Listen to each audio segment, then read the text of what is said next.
What's going on YouTube? It's your boy Caleb back at the Newkirk Harvest Farm, and today we're doing an interview in the man cave, as you can see. The first question is, where are you from and who are you? All right. My name is Thomas. I'm originally from DC. I was born there, but I also claimed there. But I was, but I grew up in Duplin County, Wallace, North Carolina. And I'm Calby. I am originally from Rocky Mount, North Carolina, and we're in Eastern North Carolina now, which is very close to where I was born. Yes. Okay, can y'all tell me where the homestead is? Greene County. Thank you. Now, how long have y'all been homesteading? We've been homesteading for right about 9 months now. We bought the land. We bought 40 acres, almost 40 acres. We bought that in January.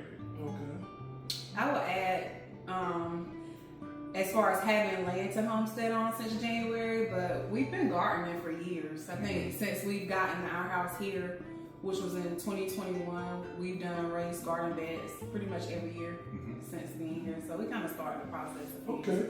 Right, yes. So what did y'all life look like before you started homesteading? We both have primary jobs that aren't farming, and so I think before homesteading, our life really in the past 5 years was just navigating being newlyweds. We went through COVID. We kind of got married right before COVID hit the U.S. We got married in January of 2020. And I'm a physician, and so, and I work in a hospital setting, so navigating COVID as newlyweds had its own trials, and so that's really what life was like at the beginning of being married. I think as marriage has progressed, we've always shared interest in knowing what our food sources are, and I think some of that is based on where we live. We live in Eastern North Carolina, which fortunately and unfortunately has a lot of mass production of meat that we're fully aware of, pig stock, and we grew up with flea markets that have livestock. That's kind of what we grew up with, and so some of it kind of navigated into what we want our lives to look like as we age. But currently, we still work full-time jobs. Yes, we both have careers. I'm in HR, and my wife, like she said, she's a physician. So I guess, especially during COVID, because like she said, we did get married in 2020, which was pretty trying time, I guess, for not just us, but for the entire country. That's right. So homesteading, that idea of being self-sustainable and growing our own food and everything like that, that was a very attractive notion that we wanted to get into. Okay, sounds great. What does homesteading look like right now today? So right now today, as far as homesteading, we do have a garden right here in our primary residence, but we do not currently live on our 40 acres. Okay. I think that is something that we will be looking into in the future. Okay. As far as living there primarily, but it just depends on if that makes sense as far as our careers and the commuting and that sort of thing.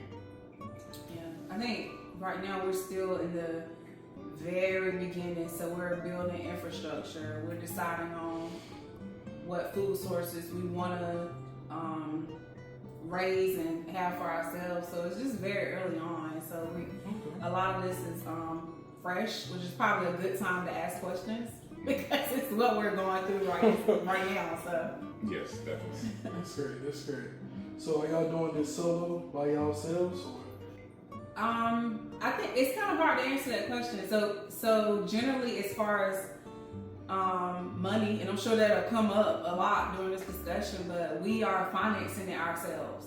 Now, anybody I think who goes into homesteading will realize very quickly you need help, practically, Yes. physical help, even more specifically knowledge of stuff you just aren't aware you're going to address, and you want someone who's been through that before I think we get a lot of help from that standpoint, especially from family. I mean, Thomas has several videos with his brothers, his dad, Yes. neighbors who are our friends who are there. So we definitely rely on a lot, the family, the community to help. From a practical financial piece though, it's just us. Yes. Also, I would say YouTube. YouTube has been probably the primary source as far as information, whether that is other homesteaders who have years in, that has been a great resource. I was able to get into networking with a group of homesteaders, the Homestead homies. Shout out to y'all. Shout out to bro. But yeah, I would say YouTube and just online sources have been very helpful as far as getting started homesteading. Okay. What are some surprises that y'all done faced and encountered so far? I think the amount of time that you need, I guess it's not really surprising. I think balancing the amount of time you like need. work-life? Yeah, work-life balance. Even just to build what we're doing, infrastructure, practical things on fresh land that you bought. I think I didn't maybe underestimated the amount of time and balance you need with work-life if farming isn't already your only form of work. I think maybe we can answer that a little more specifically when we get to other questions, maybe. Okay, okay. What does a typical day look like for y'all on the farm? I would say the initial thing we do is get out there as early as possible to beat the North Carolina heat and humidity. I think this year has been extra hot and extra humid, so that's been challenged as far as with trying to complete projects. Currently, we're working on a chicken run, which this one in particular, it is extra large chicken run. So typically it wouldn't take this long, but with navigating the weather and everything else, it has just taken a little bit more time. But I would say that's the first thing, and then just maintaining as far as the grass. So we have about almost 3 acres of cleared land that we have to clear and cut. So that has been something that we have implemented. Okay. I think to be more inclusive in answering what a day looks like, it depends on the day of the week, right? Because Monday through Friday, Thomas works from home for his HR job, and so practically speaking, he can work from the land, but sometimes it's not as practical to do that. So the day might not actually start until 4. Okay. When both of us are off, the day might start early, and what it would look like practically right now, we have 21 chickens, and so we are gathering eggs first. We're making sure they have clean water and that their food is filled. That's usually what we do first. Yes. The nuances with working in the heat, which is the heat is a huge deal because you can dehydrate quickly with that humidity. It's practical things like making sure the chick's source of water is also cool. Yeah. So that can take, I mean, it seems little, but that can take time to wait for the hose water or whatever water source it is to cool. So just bringing in practicality. And then, right now, cutting grass in 3 acres with the type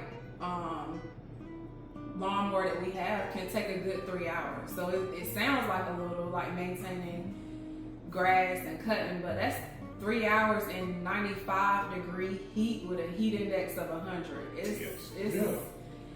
It requires frequent breaks, and making sure you stay hydrated, that we both stay hydrated, building, and I'm definitely on the back end as far as knowing everything that we need to do as far as a work day is, but practical stuff like making sure you have all of your tools and all of your hardware as we're building. The hardware store locally where we are is like a mom and pop shop. It's not Lowe's. The next Lowe's is 40 minutes away. So you just have to plan ahead, like know that you're bringing all the tools you need for the day, knowing what the weather is going to look like for the day, making sure you have the feed even for the chicks, and if they need things other than feed, stuff needs to be clean, actually bringing the egg carton. There's a lot of thought you do have to put even in our day as beginners that Okay. the process. Sounds great. So what are 3 things y'all both wish y'all knew when we started? Cece, go first. 3 things I wish I knew. Honestly, I feel like I wish I knew more about farming. I just am not, it just wasn't my thing. Growing up, my dad had the greenest of thumbs and we always had a garden. We had fruit trees and I completely ignored all that growing up, quite honestly.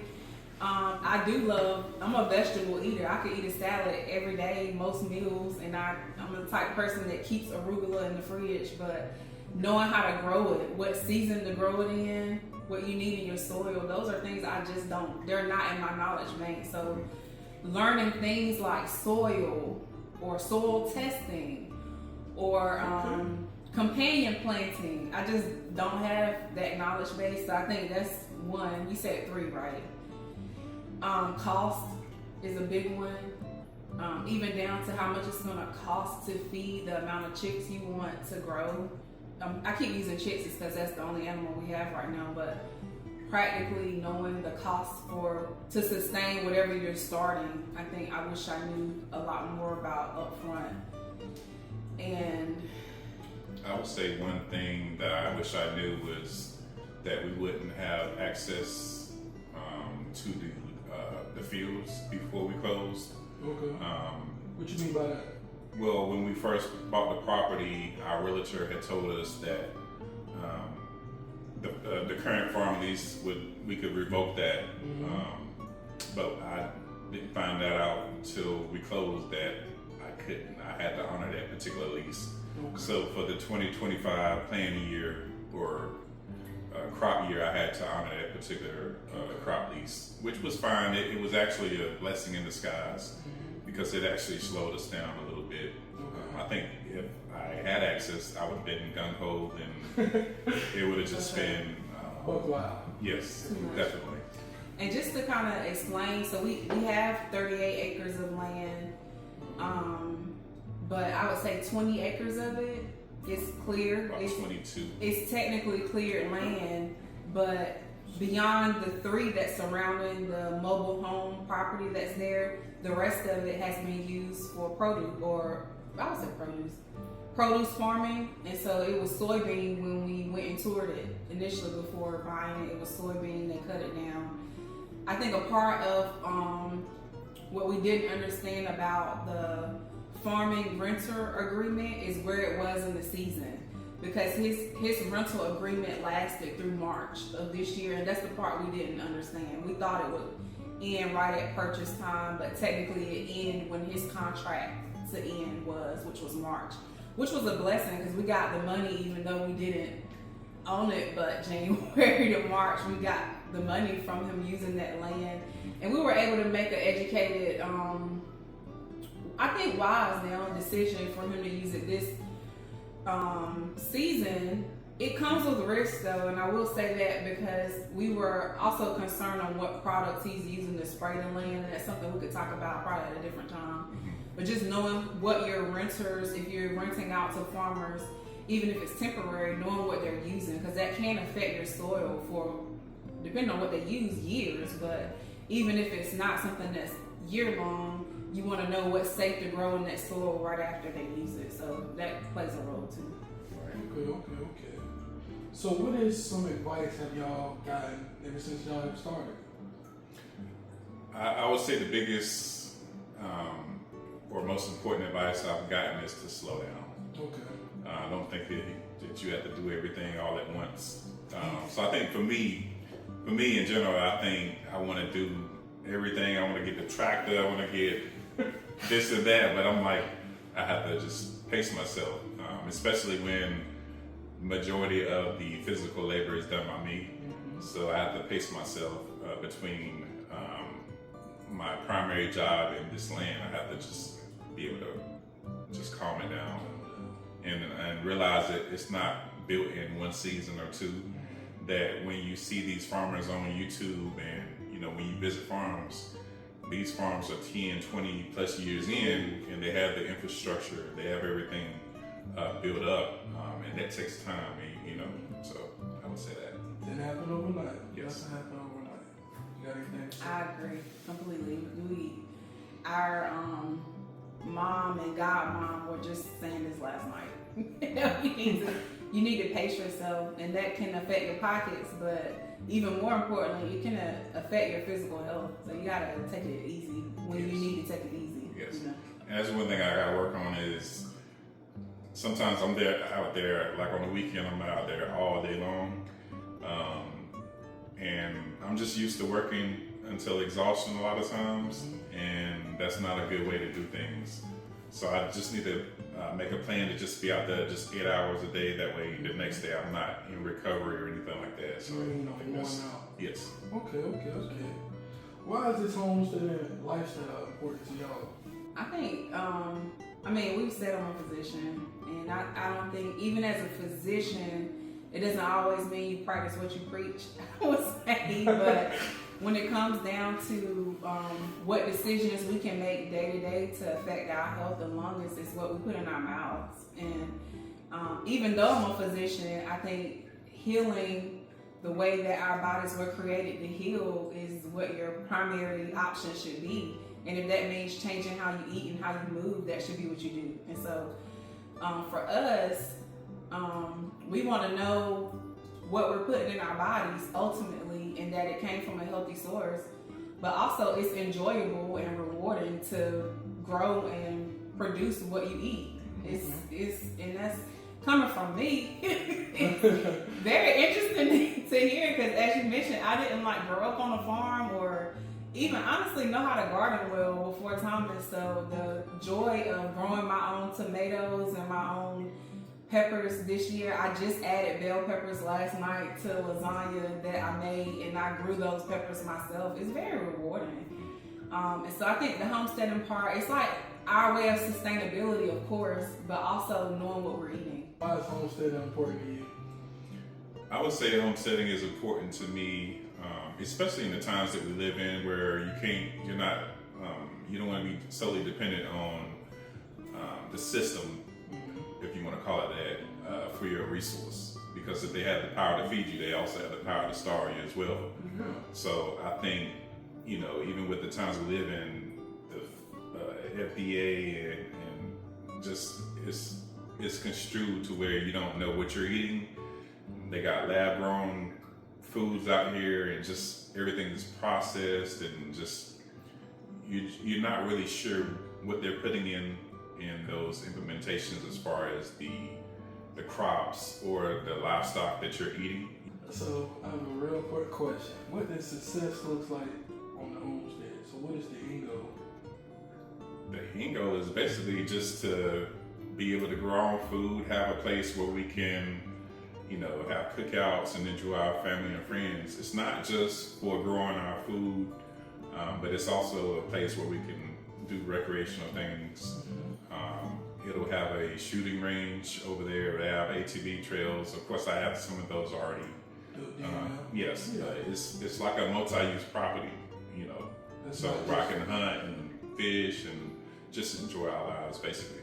Okay. That's honestly what I really look forward to most, is that kind of retirement plan, like the easy living, slow paced retirement where you have flexibility, so you can we can choose to work hard until we can't, or we can choose to plan and have the resource there, and in our youth or in our younger age map out a plan to where when we are older we can wake up early, have our coffee at sunrise, play with the animals, but I can also fish in my pond and enjoy the day, and that be the quiet life that I honestly look forward to in retirement, not having to work so hard so long, which is kind of an American way. You push until your body tells you can't, and that's really not what we want to do. We want to prepare. Work hard, but prepare so that you don't have to push so hard when you're older. So would you say that be the reason why you keep going on your homestead? Like the reason why y'all would, keep trying every day and try to finish it and complete it? Definitely one of the big ones. Also, I want to have a place where we can pass it down to our kids. Okay.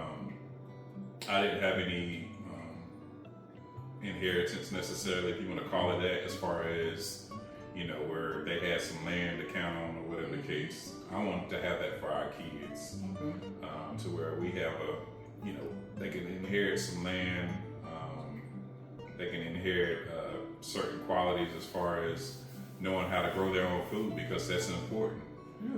To know how to grow your own food.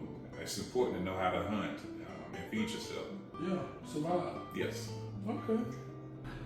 Please drop a comment, like, subscribe. Please subscribe. Please press that subscribe button multiple times. If it don't work, keep trying. But drop a comment. If you have any questions, they will be happy enough to answer them. And hey, peace out. Newkirk fam. We out, baby. Yeah.